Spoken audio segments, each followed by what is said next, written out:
Independence জুরি সেগুলোতে আসলে রাষ্ট্রপতির নিয়োগের। ছাত্র জনতার গণঅভ্যুত্থানের পর নতুন দেশ বিনির্মাণে সংস্কার আলোচনার শেষ দিনে রাজনৈতিক দলগুলোর সঙ্গে ঐকমত্য কমিশনের বৈঠক কখনো উত্তপ্ত কখনো সৌহার্দ্যপূর্ণ।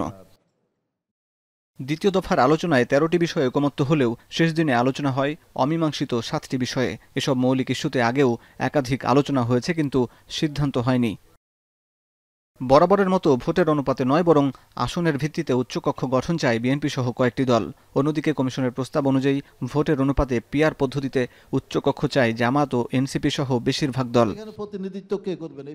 এক পর্যায়ে বিএনপি সহ কয়েকটি দল উচ্চকক্ষের প্রয়োজনীয়তা নিয়ে প্রশ্ন তুলে। তখন উত্তেজনা তৈরি হয় ফরেন সার্ভিস একাডেমিতে কমিশনের ২৩তম বৈঠকে।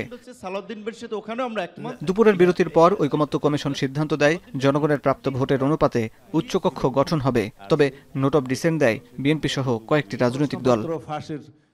এদিকে কয়েকদিন আলোচনার পর সাংবিধানিক প্রতিষ্ঠান, দুদক, পিএসসি, মহাহিসাব নিরীক্ষক ও ন্যায়পালের নিয়োগ আইন সংবিধানে অন্তর্ভুক্তির বিষয়ে সিদ্ধান্ত দেয় কমিশন। তবে এই সিদ্ধান্তেও নোট অব ডিসেন্ট দেয় বিএনপি সহ ৫টি দল ও জোট।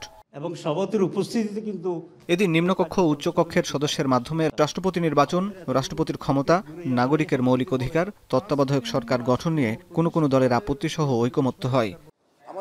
তবে ৭২-এর সংবিধানের ৪ মূলনীতি বাদ দেওয়ার অভিযোগ তুলে শেষ সময় ঐকমত্য কমিশনের বৈঠক বর্জন করে বাম দল, সিপিবি, জাসদ, বাংলাদেশ বাসদ ও বাসদ মার্ক্সবাদী। ঐকমত্য কমিশনের যে লক্ষ্যটি স্পষ্ট, এর আগে বক্তৃতা শোনেন নাই, ৭১কে ৪৭ দিয়ে পুনঃস্থাপিত করতে চায়। অনেকেই আগে বলেছিল এই সংবিধান ছুঁড়ে ফেলতে হবে, পুনর্লিখন করতে হবে। আমরা তার এক চেহারা আজকে দেখতে পেলাম। সুতরাং বাংলাদেশের কমিউনিস্ট পার্টি